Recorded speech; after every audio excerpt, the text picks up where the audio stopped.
Hello दोस्त, मैं मनीष आ चुका हूँ एक नई कहानी के साथ। दोस्तों, आज की कहानी होने वाली है एक राजा की, जो कि दिव्यांग था। तो चलिए दोस्त, ये कहानी हम शुरू करते हैं। और अगर कहानी पसंद आए तो दोस्त यार एक लाइक जरूर कर देना। ओके, ये कहानी एक दिव्यांग राजा की थी, जिसके राज्य में कोई भी परेशानी या समस्या नहीं थी। सभी लोग उस राजा से बहुत खुश थे और ऊपर वाले से धन्यवाद करते थे कि इतने अच्छे राजा को उनकी जिंदगी में भेजे।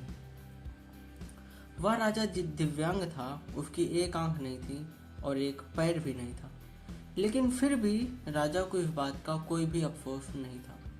एक दिन राजा अपने महल के गलियारे में घूमते हुए अपने पूर्वजों की तस्वीर को देख रहा था और सोच रहा था कि मेरे जो पिताजी थे वो इतने शूरवीर थे और उनके पिताजी इतने शूरवीर थे। हमें इतने शूरवीर खानदान में जन्म लेने का मौका मिला, यह ऊपर वाले का धन्यवाद है। राजा ने सभी चित्र को देखते हुए आखिरी चित्र तक पहुंचा और फिर उस खाली जगह को देखा तो वह चिंता में पड़ गया, क्योंकि उसे मालूम था कि अब यहाँ जो तस्वीर लगेगी वो उसी की लगेगी। लेकिन राजा को इस बात से चिंता नहीं हुई कि वह मर जाएगा।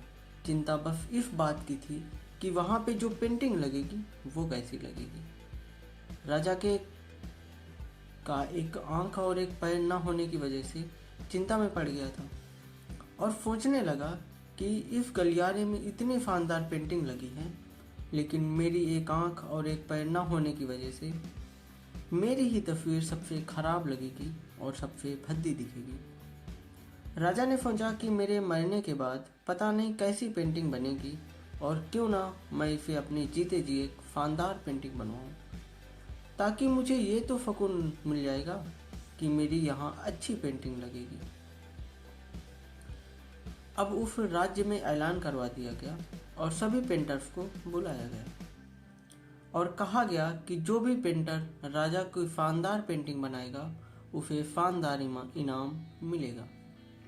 अब सभी पेंटर राज्य में आए और उन पेंटर को पता था कि अगर शानदार पेंटिंग बनेगा तो शानदार इनाम तो मिलेगा, लेकिन जिस राजा का एक आंख और एक पैर ना हो उसका शानदार पेंटिंग कैसे बनेगी।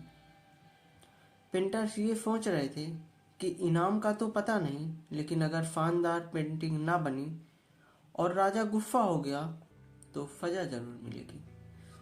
इसीलिए बड़े बड़े चित्रकार भी आगे नहीं आए।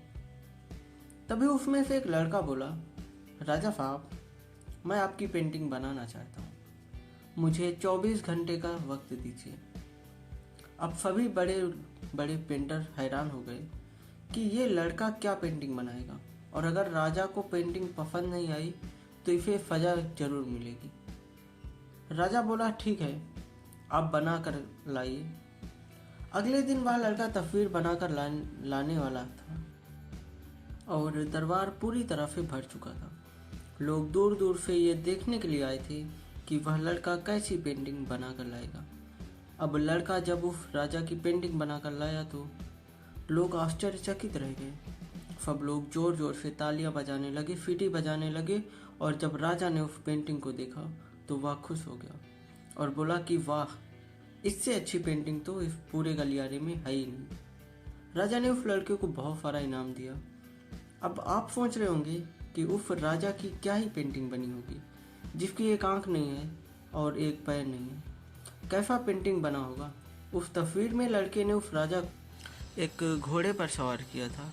एक फाइट से उसका एक पैर दिख रहा था और राजा तीरंदाजी करते हुए निशाना लगा रहा था, और निशाना लगाते वक्त एक आंख बंद हो जाती है और उस लड़के ने उस राजा की वही आंख बंद की थी जो राजा के पास नहीं थी।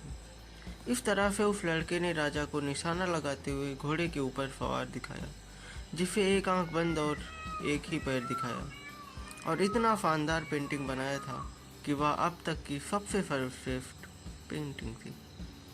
उस लड़के के सामने भी चुनौती थी, संकट था, लेकिन उसने सकारात्मक का साथ नहीं छोड़ा।